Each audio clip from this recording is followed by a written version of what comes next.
Hi everybody, this is Angel Arts, and today I wanted to post a review on the recently released movie Captain America: Civil War. Mostly because I've started doing more and more reviews on my channel, and it's really fun and enjoyable. So I think I'm just going to continue doing it, especially if I have anything in particular that I felt is interesting for me to discuss.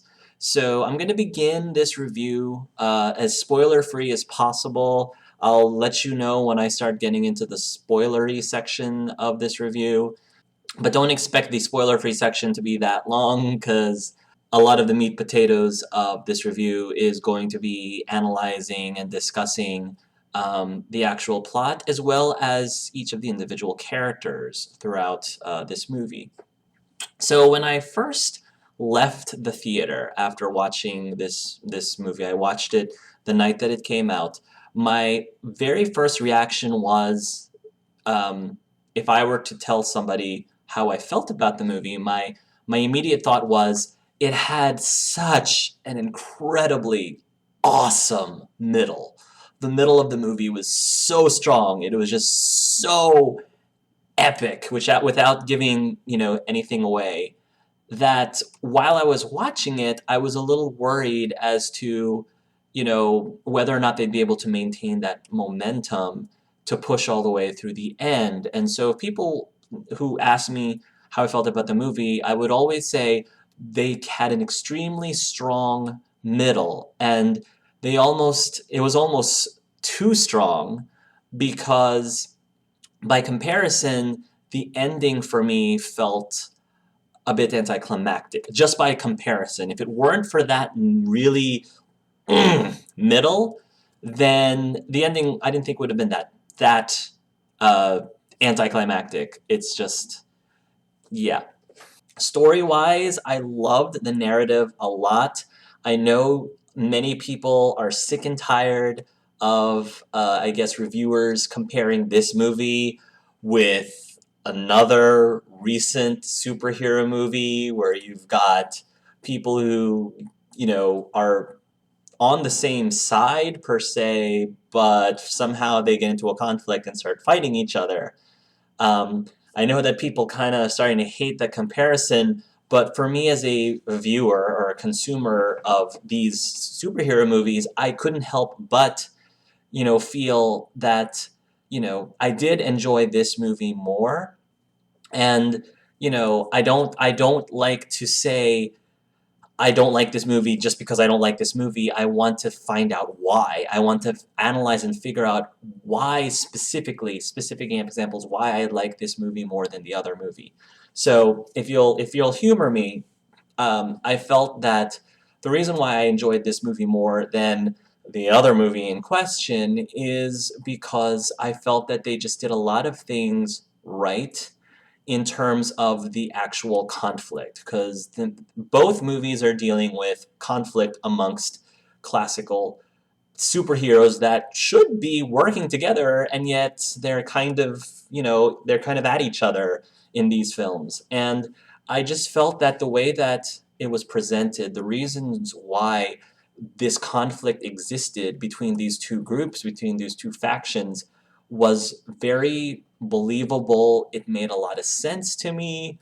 Whereas the reasons why the others got conflict, you really had to, it felt a little forced. Like I knew they were trying to give a reason for those two individuals to get into to start butting heads, but it just didn't feel it just didn't feel natural by comparison to this one. And even the resolution, the way that the fight of the other movie resolved itself, again, felt incredibly forced too, whereas the way things ended in this video, in this movie, for me, felt a lot more organic, felt a lot more believable, and a lot more natural. Okay, so I'm not going to talk about the other movie anymore. We're going to move on. So overall, I really enjoyed the movie. Overall, I definitely would recommend it to anyone who enjoyed any of the Avengers movies or just Marvel in general. If you like, any of these characters, especially if you like, of course, Captain America and Iron Man, this is a movie you really should see. And I left the theater feeling satisfied, but it's not a perfect movie, and it's just the whole lopsidedness, in my opinion, of how strong the middle was one versus the ending. Some people felt that the beginning was a little slow for them, and for me, I didn't feel that at all. I thought that all of the slowness, I guess, was set up that you needed to have in order to invest in not only the characters but invest in the conflict, so that it enhanced and made the middle part of the movie as epic as it was. So that's probably the non-spoilery section. So if you haven't seen the film yet, you probably want to leave this video now, and maybe come back to it after you've seen the film, because I'm about to start actually getting into the nitty-gritty details of the film itself. So let's start first with the middle that I was talking about, or the quote-unquote airport scene. Phenomenally well done. The way that it was choreographed, the way that they utilized each of the individual characters and just showed them like fighting with each other, like banding together, like the different sides, like they fought together to fight the other side.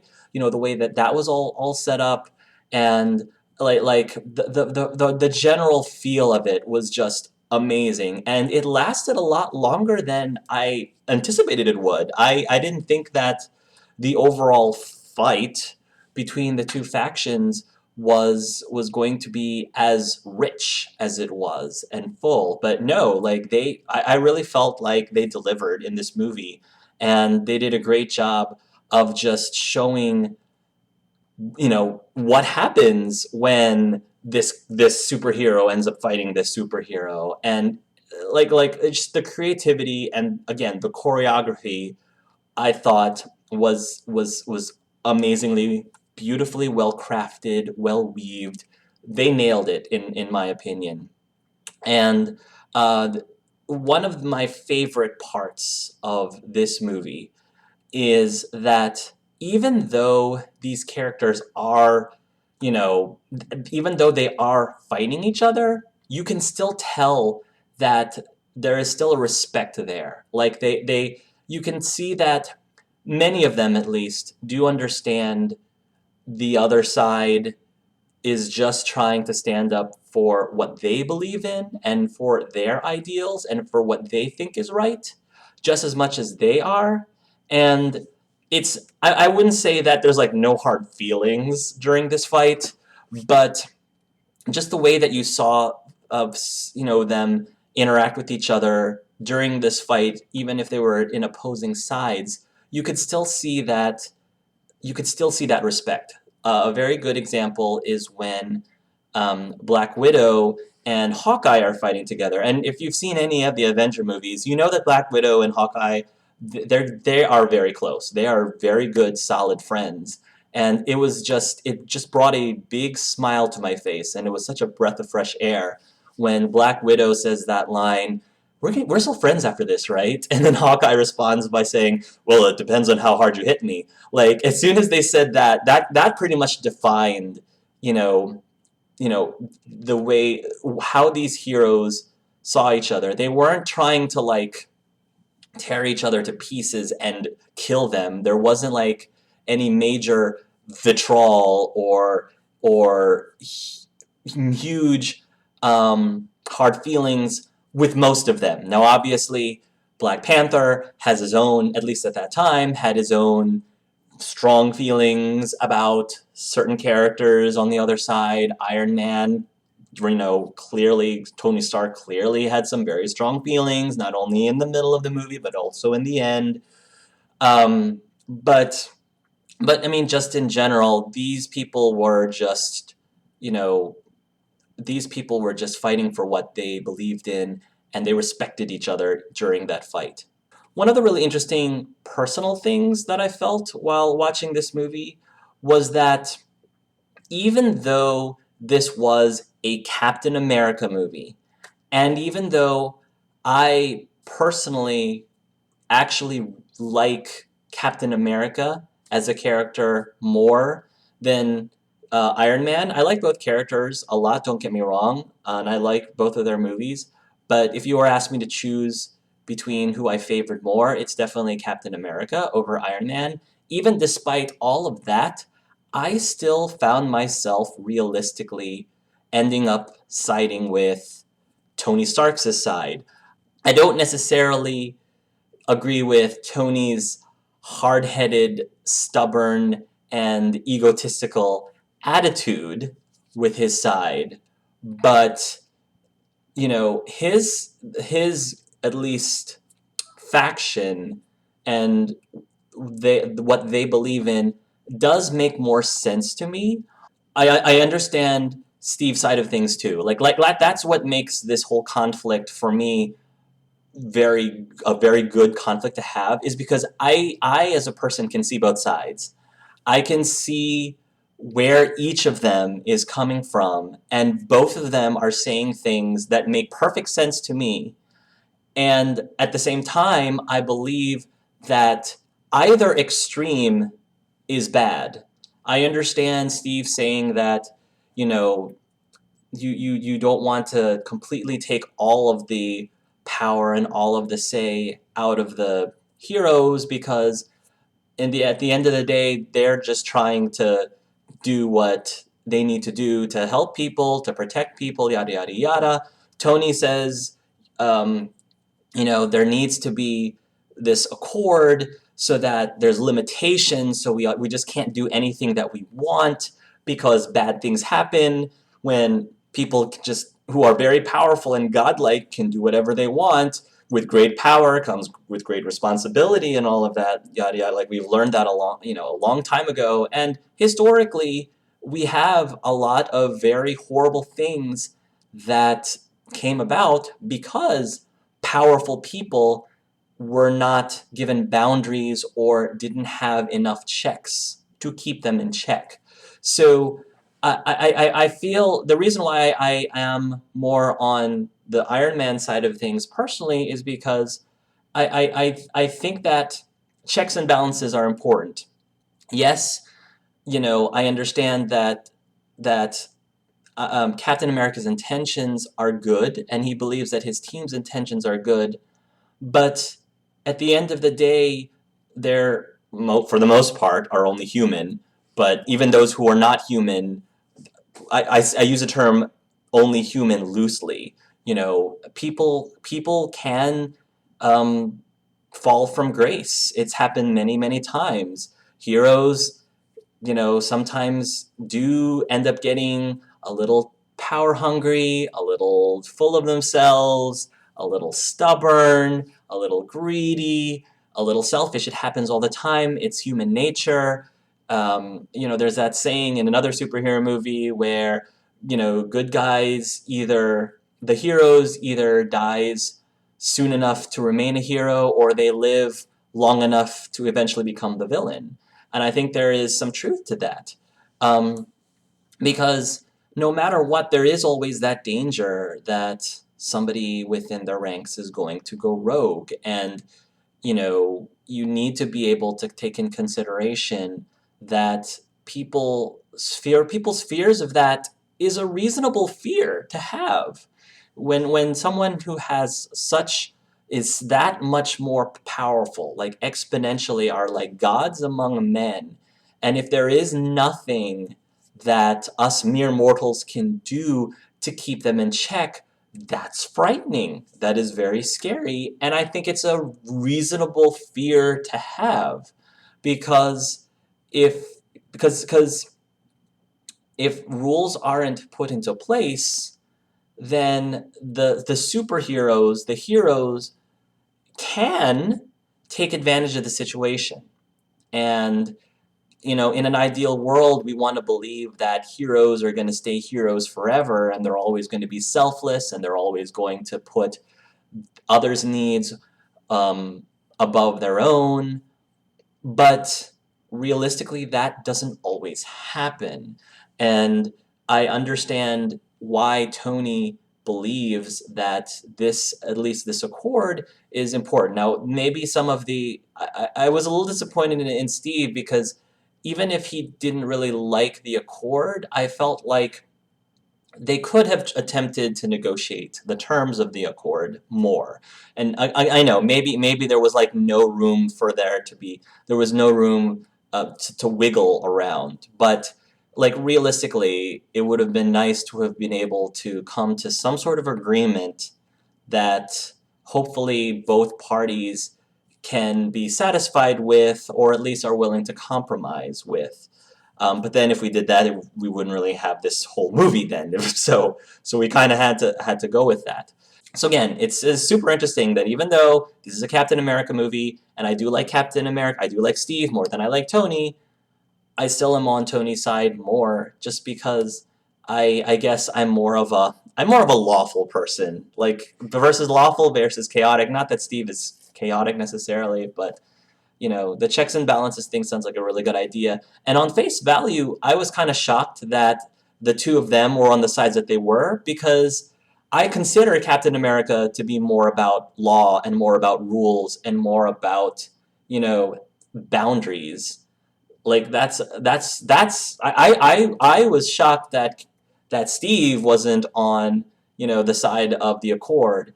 And then you had Tony, who is he doesn't really, not really a big on rules or boundaries, like historically. So I'm kind of surprised that he wasn't on the other side either. It's interesting how they were like flipped. And again, I don't read the comics, so it's probably what happened in the movie is probably accurate to the comics. But just as someone who is not familiar with the material, it was interesting that the people were on the sides that they were. And then let's talk about the ending. As I said, by comparison to the middle, it was a bit anticlimactic, especially since they were building up to these other Winter Soldiers, like these 5 other super Winter Soldiers, and you were expecting this epic fight to erupt, and that was going to be like the common enemy that finally allowed Tony and Steve to sort of make amends. But it wasn't. Like it was a red herring, and instead, they get to the chamber where all of the Winter Soldiers were, only to find out, oh, they're dead, they were killed, and it was just a one big ploy to show Tony this video so the two of them could start fighting with each other, which of course was an entertaining fight. But again, compared to what was going on with the other characters fighting with each other in the middle, it just, for me, it was a little disappointing in the grand scheme of things, and that's just my personal opinion. But what I did like about the ending is that they didn't completely resolve things between the two of them. I mean, yes, it was really nice that Steve ends up writing a letter to Tony, and it looks like that they have an understanding to agree to disagree, but they didn't end the movie saying Steve was right and Tony was wrong, or Tony was right and Steve was wrong. They didn't fully say that one side ended up being victorious. They basically left that very open-ended, which I thought was perfect. It was perfect, perfect, perfect. Because, again, that makes sense to me. It's believable. Like, the world isn't always black and white. There isn't always a silver bullet, right answer, or wrong answer. I think both sides are right in their own way. And by them ending the movie with them still believing that they themselves are right and not confirming that one of them actually was right, was a very brilliant move, in my opinion, and a very bold move, in my opinion, by the writers and the directors. So just to give a little bit of a rundown of each of the individual characters, of course, we'll start with Chris Evans as Steve Rogers, Captain America. I adore Chris Evans, by the way. Like Colin and I, Chris Evans is my get out of jail for free card. You know about celebrity get out of jail for free cards.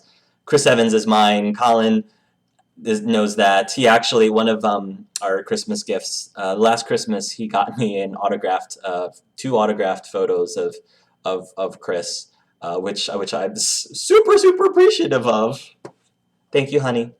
But anyway, let's talk about Captain America again. Like, people really complain about how bland Captain America can be compared to the other characters, and he's not as interesting as some of the other characters.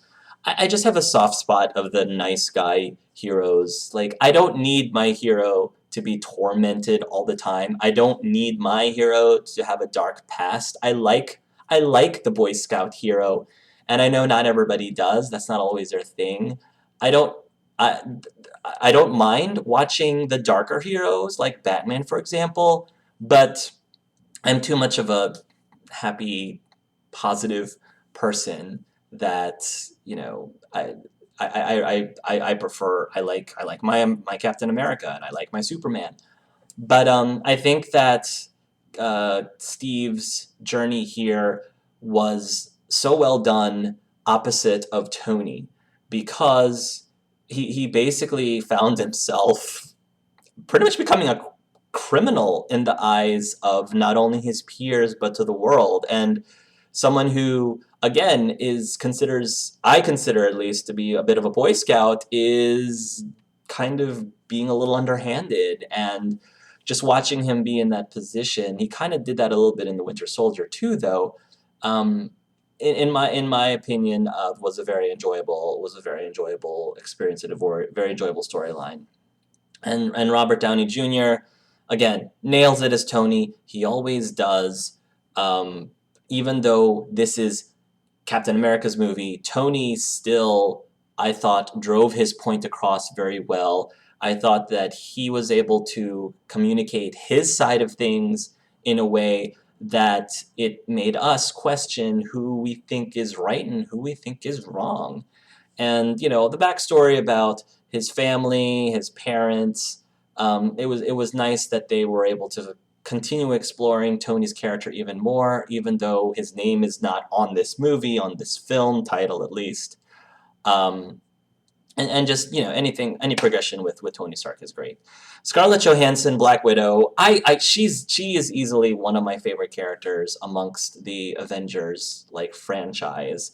And I love her role in this particular film because she was kind of the ambassador. She was sort of caught in between. Like, ultimately she ended up on Tony's side, but she still like had ties with Steve. She still wanted to be Steve's friend. She still wanted to maintain that connection. She didn't want to take sides. She didn't want to fight the other heroes, but she believed in something and she wanted to support it, and she wanted to support Tony, because she felt that she was right, but that didn't necessarily mean that she also didn't understand Steve's side of things, which I think she did.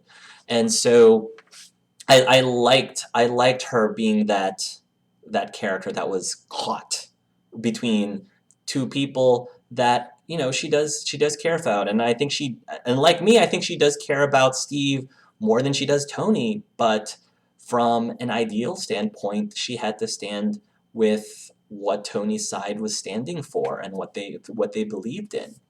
Sebastian Stan is Bucky Barnes, or the Winter Soldier. Um, I Again, like, he's a very sympathetic. He was a sympathetic villain in the previous film. Watching him in sort of the same position, it was the bromance between Steve and Bucky have always been very sweet, and I kind of wanted to see a little bit more interaction between them. Like, I wanted to see. I don't know. I felt like I wanted to see a little bit more of that romancy part, because there was, and I guess part of it's because they couldn't really fit in the film. There was just so much action after action after action. But now that Steve has found Bucky again, and you know, it would have been nice if they had some sort of quiet moment where they could just attempt to rebuild their friendship. And it's just so sad that just when things started dying down at the end of the film, oh, Bucky has to get frozen up and hidden away somewhere, and it's like the poor bromance between these two. They just couldn't cut a break. They just couldn't get a chance to really, attempt to pick things up from where they left off. And I know that that takes time because a lot of stuff, there's a lot of baggage between the two of them. A lot of stuff happened between the two of them, but it would have been really nice to see that moving in a direction at least. And I just would have wanted more Bucky and Steve scenes, just the two of them, would have been really nice. Anthony Mackie as Sam Wilson or the Falcon is always an enjoyable character. I love that he's always there, just like Don Cheadle as War Machine, and Sam Wilson. Like the two of them are just so loyal to their respective heroes that they are, I guess, I don't want to call them sidekicks, but they essentially are sidekicks for. Just the dynamics between not only Sam with Steve and James Rhodes with Tony, but also the interaction between War Machine and Hawkeye, the two of them. It was just a really interesting parallel to see, and I thought I don't know, I would have wanted to have had more James Rhodes and more Sam Wilson, but again, there's just so many characters here that you can only give so much screen time for each one. I mean, obviously, War Machine got a little bit more of his moment when he fell, and after getting hit by Vision's ray, and he fell, and he was like, and threatened, threatened to become paralyzed. And then that scene at the end where Steve is helping James walk is also very touching. So Hawkeye surprised me a bit. Like Clint, when he showed up and he decided to end up joining on to Captain America's side, that kind of surprised me because he is a family man. And, he's got a wife and kids, and here he is risking himself to basically become a wanted criminal, become like branded as a rogue hero. I was surprised that he was willing to put himself in that position, knowing that he has a family. I mean, yes, you could argue, well, that's what he's been doing all along, and his wife, bless her heart, seems to be supportive of what he does, and I'm glad that she is. It's sort of like a parent who is supportive of their child if they are, going to be serving into the military. But but even then, I really enjoyed Hawkeye's character in all of the movies. Clint is just great, and just watching the chemistry between him and the other characters, considering how he's not as godlike as his peers, has always been a very interesting about him. He has this charm. Hawkeye has always had this charm, and throwing him in any of those scenes is always enjoyable. Chadwick Boseman as T'Challa. I'm botching his name. I apologize. Or the Black Panther. I came into this movie not knowing anything about the Black Panther. I really enjoyed his tie to this movie. It made sense why he had the issues that he had, and the resolution, the full arc of his character by the time you reach the end of the movie, I thought it was a really nice story arc for him. And he was just a really cool character. Andre the Black Nerd, who also did a review on this movie, I liked what he said, that his style of his hero's style, the Black Panther, is vastly different from many of the others because he's just a no nonsense. You guys over there are doing your quips and you're slinging your jokes over here, left and right, and I'm the Black Panther and I don't have time for any of that stuff. I am just on and I wouldn't say super serious, but he's definitely super focused.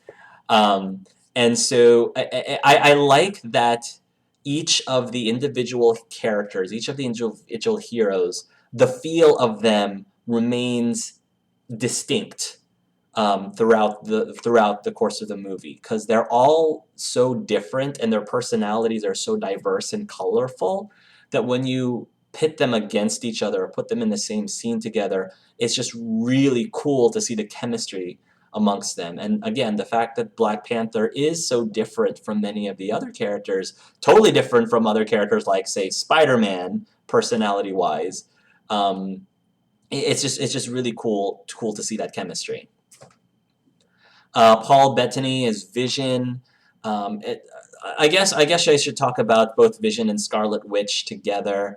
I like the scenes between them. I mean, I felt bad for both of them because I knew that Vision genuinely was trying to take care of Wanda. I don't think that he necessarily was fearful of her. I think he genuinely was trying to help her and was generally trying to keep her safe. But at the same time, he has to also think about, he also cares about the people around Wanda, and he wants to keep everyone around her safe too. So you kind of get torn, by that. And Wanda's journey throughout this film, I like the whole backstory about her feeling doubt and her, after what happens in the beginning of the movie. I was very sympathetic to how she was feeling, and this is a poor girl who also lost her brother not that long ago too. I miss Quicksilver. I really miss Quicksilver. I wish that they had mentioned him at least once, because I really loved his character a lot in the previous movie, and I was hoping they would resurrect him because he was so awesome, so cool. But hey, we're gonna end up seeing a version of him in the X-Men movie, so that's fine. But I like the other one too. I like both. I like both Quicksilver. Anyway, we're not talking about Quicksilver now because he's not in this movie, and that's the point. Elizabeth Olsen, I've always been impressed by her portrayal of Wanda, because I've seen Wanda being portrayed as a character in the cartoons, for example. I think there was a few X-Men cartoons that had Wanda in them, and I just really like her take on it. She's very relatable, because I think the Scarlet Witch has been known to be a little bit more villainy and a little bit more underhanded. From my understanding, I don't read the comics, but that was what I was told.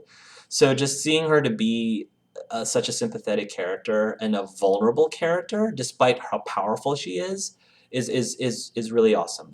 And just again the interactions with her and Vision, and how heartbreaking it was, because I really felt like they did respect each other and they did consider each other as friends, and then when this rift had to be you know dealt between them, it was heartbreaking to see that scene, but it made that scene a lot more powerful.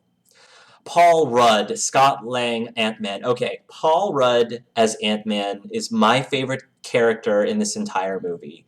Him and Spider-Man, I think a lot of people have said that him and Ant-Man and Spider-Man, the two insecty heroes of the Marvel Universe, stole the spotlight in this movie, because both of them are comic humor-based characters.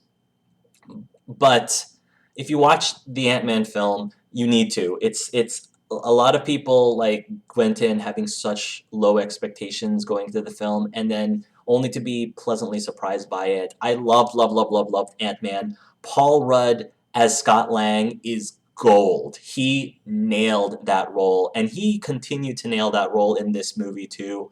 So funny, so charming, and if you watch the movie, not only is Scott Lang a good character for a laugh, but you also feel some of the more emotional moments with him too. He has a tender side and vulnerable side as well. They didn't really explore that side in the movie because they didn't have time to do that. It just wouldn't have fit in the overall story. But Giant Man, Ant-Man, I am so glad that he got the amount of screen time as he did in this film, because I think that Ant-Man is uh, um, unfortunately underrated. They need to give his character a lot more credit, and I felt that they did in this movie. They gave him the credit that he deserved, and I really loved his role in the pilot the pilot in the airport scene. It was fantastic, and just watching him fanboying over Steve and everybody else was really cute. It was super adorable. So, oh, Paul Rudd, love, love, love, love. Lots of loves for Paul Rudd. And now we come to Tom Holland as Peter Parker, Spider-Man. Okay, so let me preface this by saying that I don't follow the comics, so virtually every single Spider-Man that I have been introduced to, that I am familiar with, is a much older Spider-Man. Either, of course, the previous movies, Tobey Maguire and Andrew Garfield, as well as the comic strip Spider-Man that I used to read, like on the Sunday newspaper. I've used to the Spider-Man being older. So having a Spider-Man that was that young, that was a teenager, it's I'm warming up to it. Like it's taking time for me to get used to it and to warm up to it. I think that having Spider-Man be a teen is a lot more accurate and a lot more true to the comics. So that's just me being ignorant. I thought he was adorable. I thought that when he was fighting, again, he stole the spotlight along with Ant-Man. The quips that he was doing, it was charming. It was adorable. It was charming. It was geek-tastic in all the right ways. I just have to get used to his youth, his like bushy-eyed youth. I mean, both. I mean, Toby kind of had that too in the first Spider-Man movie, but this Spider-Man, Tom Holland's Spider-Man, is a lot more potent and a lot more obvious. But I think that's what. But I think that was perfect for this film because it was a complete departure. Again, very different from all of the other characters, and that what made him stand out more. Other than the fact that everybody and their mother was excited and waiting for Spider-Man to finally appear in some Avenger-ish like movie to team up with the other heroes on screen. So I am looking forward to seeing more of Tom Holland's Spider-Man in future Spider-Man movies, as they teased at the very end of the film. If you didn't know, then I mean, if you watch Marvel movies, then you know you have to stay till the end of the credits. But they definitely teased uh, future Spider-Man movies. I am ready and willing to embrace this new generation Spider-Man, as lovable as he is, and I know it's going to be great. And everyone else seems to absolutely love him and adore him. So yay, Tom Holland. So there are a lot more other characters, obviously, in this movie, but to be honest, didn't really have much to say about any of the other ones. I only really wanted to touch base on the main hero characters.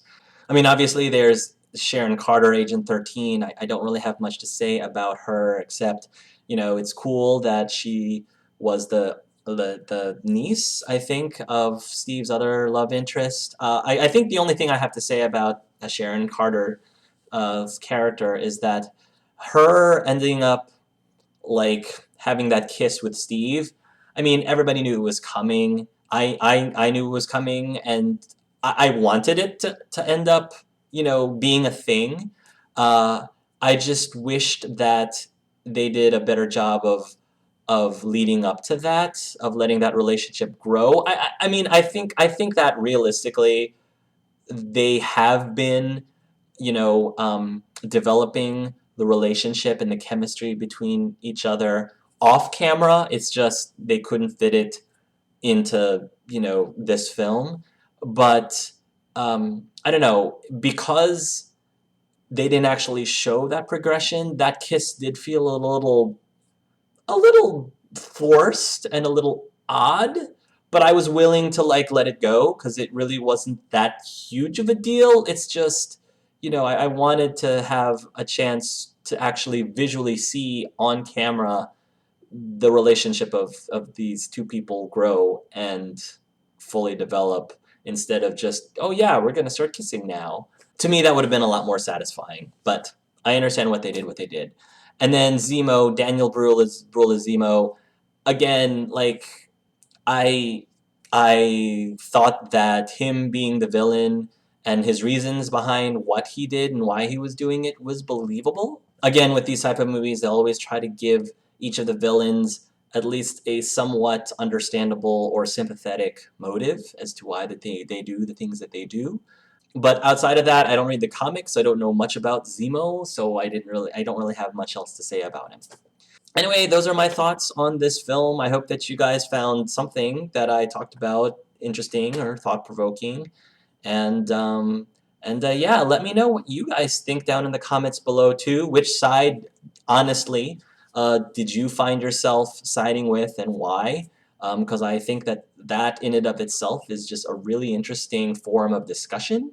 And one of the reasons why I like the narrative of the story is because it does spark, it does make you think, and it does spark some really interesting, thoughts and insight on this issue, which is a very believable issue. So anyway, thank you guys for watching, and until next time, love yourselves and love each other.